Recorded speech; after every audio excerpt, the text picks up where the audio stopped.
Hello, my name's Sheehan, and today I'd like to talk about one of my all-time greatest musical heroes, Sir Donald Francis Tovey.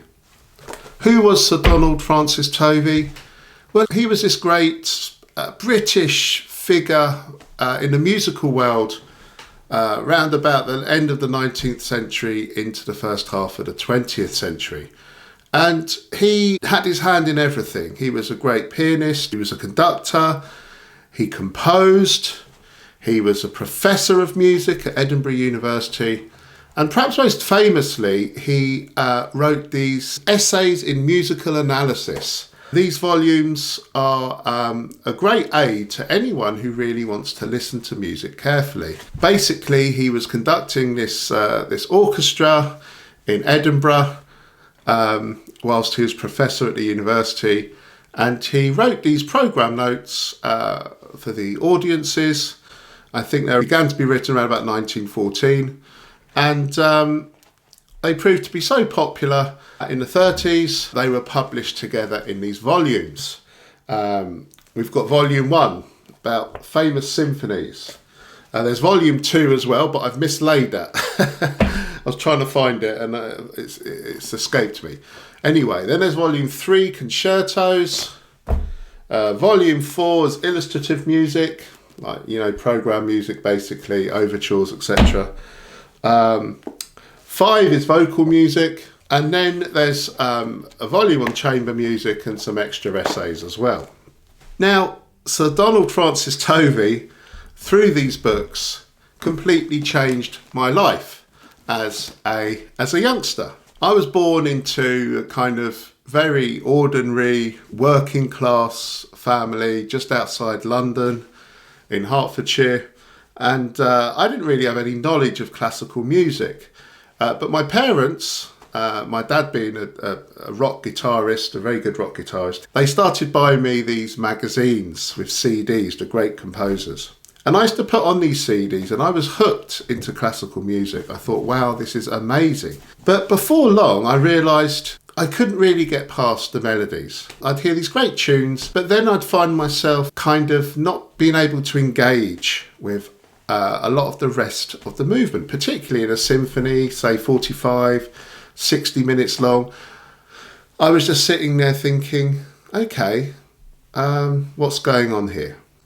I kind of hit a brick wall, if you like. And I started to ask myself, how do you listen to music? And I spent an unhealthy amount of time trying to work out the answer to that question. I'd ask friends or my music teachers even, and they'd think I was just stupid. You just listen with your ears, I'd say, or something like that. But I realised that there was something in this music, particularly classical music, which I felt I needed to get to grips with, to really understand it fully, to really appreciate it fully. And one day I was at school, my secondary school, a very ordinary, comprehensive school in the UK, in Hertfordshire, and my music teacher, Mr. Marsalia, he said, "Have you tried these books in the school library?"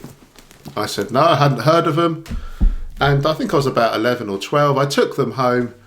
And I thought, wow, finally somebody can explain these great symphonies and concertos I've been listening to, such as Beethoven's Fifth or Brahms's Violin Concerto or whatever.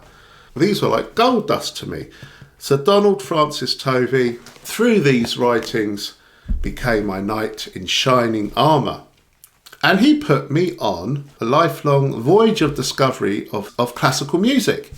He helped me learn how to listen to music with concentration and to truly understand the structure. Because through Tovey and through my own exhaustive studies, I realised structure is key.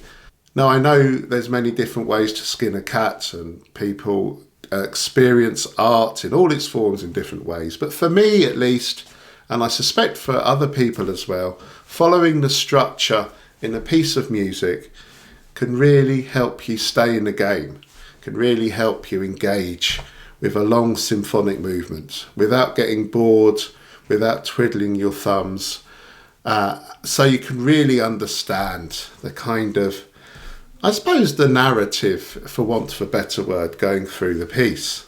So that is why, in a nutshell, why Sir Donald Francis Tovey is a hero of mine, because he helped me understand how to listen to music properly. And if you read his work, it's very witty as well. Now, he has been criticised before for kind of writing in a rather verbose, twee public schoolboy idiom. But that doesn't bother me. We're all products of our own time, our own upbringing. And when I read it, I just read somebody who loves music passionately and who writes about it in such an engaging and humorous way. For instance, when he writes about the Sibelius Violin Concerto, the last movement, you know,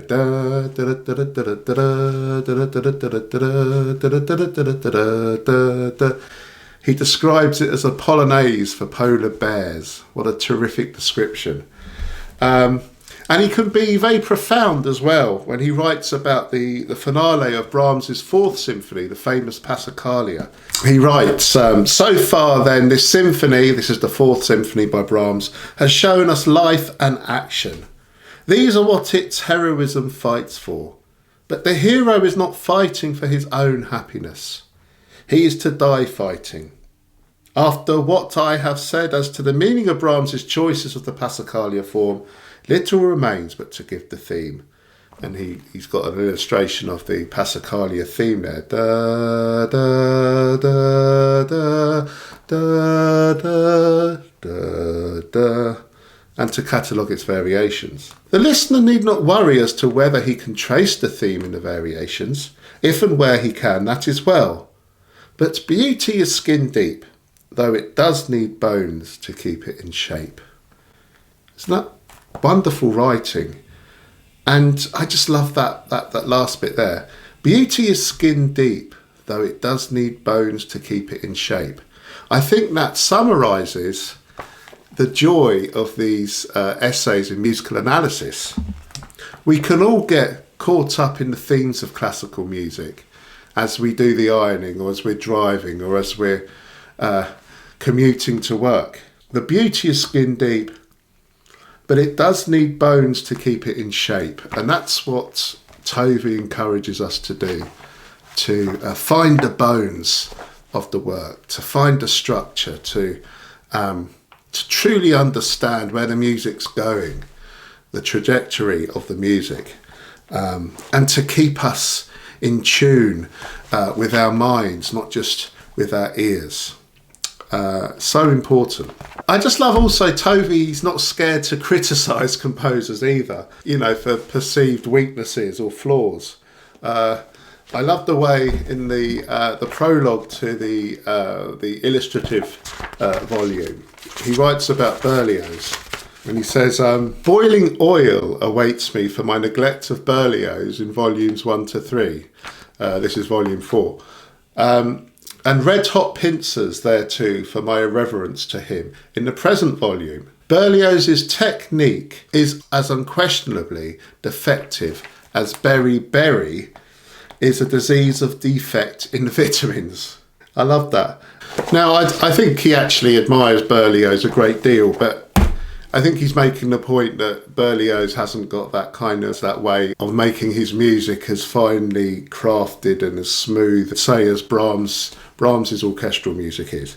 But nevertheless, it's very witty the way he writes, and he provides these wonderful metaphors and similes in describing the composer and their works. And Tovey is responsible for my YouTube channel, really, because I'm trying to keep the flame alive for musical analysis of this kind today. Now, you know, musical analysis can be many things. You know, you can analyse a chord, or, you know, an interval, or you can do Schenkerian analysis, or all these kind of things, these highfalutin things. But for me, at least, analysis should serve the listener in understanding a piece of music, and Tovey does that admirably. And it's this kind of analysis I like to carry on with in my own little way. In the 21st century, just keeping alive the need and the joy in listening closely and really understanding the structure of music to keep our ears, our hearts, but also our brain engaged as we listen. Thanks for watching this. If this is your kind of thing, please check out my videos on other pieces. Please click like and subscribe. And if you really value my work, please consider donating as well. The details are in the description below. Thanks for watching. All the best. Bye.